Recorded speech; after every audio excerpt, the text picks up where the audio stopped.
Pemirsa terima kasih masih bersama kami. Berita selanjutnya menghabarkan Badan Pengawas Pemilihan Umum Provinsi Kalimantan Selatan melakukan penandatanganan perjanjian kerjasama nota kesepahaman atau Memorandum of Understanding dengan 16 lembaga stakeholder dalam rangka meningkatkan sinergitas pengawasan pilkada tahun 2024 sehingga pelaksanaan pilkada bisa berjalan dengan baik, kualitasnya meningkat serta terpilih pemimpin yang amanah. Badan Pengawas Pemilihan Umum Provinsi Kalimantan Selatan melakukan penandatanganan perjanjian kerjasama nota kesepahaman atau Memorandum of Understanding dengan 16 lembaga stakeholder dalam rangka meningkatkan sinergitas pengawasan pilkada tahun 2024. Penandatanganan perjanjian kerjasama dengan lembaga stakeholder dalam rangka meningkatkan sinergitas pengawasan pemilihan tahun 2024 ini dilaksanakan di Hotel Arya Barito, Jalan MT Haryono, Banjarmasin Tengah, jelang tengah hari Kamis 27 Juni 2024.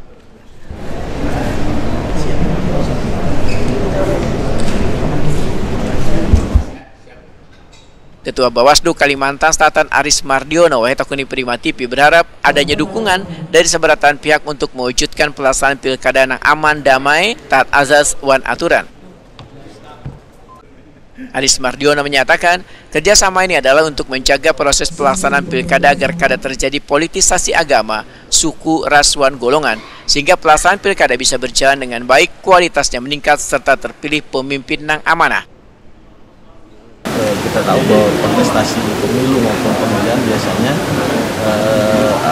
menimbulkan gesekan di masyarakat dalam proses kontestasi, mana peserta itu dalam proses tangannya bisa mengakibatkan adanya gesekan. Nah, itulah fungsi hari ini kayak teman-teman Kasbah, suku anak bangsa, forum-forum beragama nanti menjaga kondusivitas dalam proses pelaksanaan pilkada itu sendiri agar tidak diwarnai dengan politisasi agama, suku, ras dan golongan. Dan juga dengan tahupan media kita bagaimana untuk mengantisipasi dan untuk mengurangi beredarnya atau maraknya informasi tidak benar atau berita tidak belum terverifikasi, sehingga keberadaan kawan pers itu bisa mengcounter terhadap berita-berita hoax, berita bohong, informasi tidak benar atau belum terverifikasi itu sendiri, sehingga pelaksanaan pilkada kita ini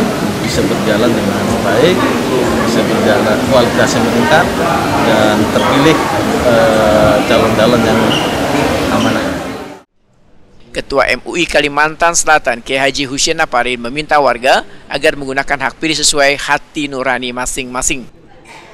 Ya, diminta barangkali kepada masyarakat agar supaya jangan bolos atau tidak menggunakan hak pilih. Menggunakan hak pilih sebaik-baiknya, tentu sesuai pilihannya sesuai dengan hati nurani masing-masing dan jangan sampai silang sengketa walaupun berbeda pilihan. Ketua Ikatan Kekeluargaan Antar Suku Bangsa Kalimantan Selatan Aliansah Mahadi menghimbau warga untuk melakukan pesta demokrasi secara benar wan sesuai aturan serta menjauhi black campaign, politik duit, hoak, wan ujaran kebencian. Kita memang untuk melakukan pencegahan terhadap politisasi SARA. Ya, SARA ini luar biasa ada politisasi SARA karena bisa memecah belah kerukunan yang selama ini sudah kita bangun dengan luar biasa. Komunikasi kita dengan para tokoh-tokoh etnis untuk itu. Artinya kita berkomitmen dengan melakukan nota kesepahaman. Kita all out mensukseskan Bawaslu dalam melaksanakan pengawasan pemilu kada. Apa untuk kedepannya nih dalam menghadapi pemilu di November akan datang ini, apa kira-kira pesan-pesan yang dari Kasbah? Ya, artinya tentunya kita himbauan ya, kita mengimbau ya kepada masyarakat karena ini merupakan pesta demokrasi ya, kita jauhi yang ada kaitannya dengan black campaign, money politik, hoax, ujaran kebencian, tindakan. Ini kita sama-sama menjaga keutuhan kesatuan.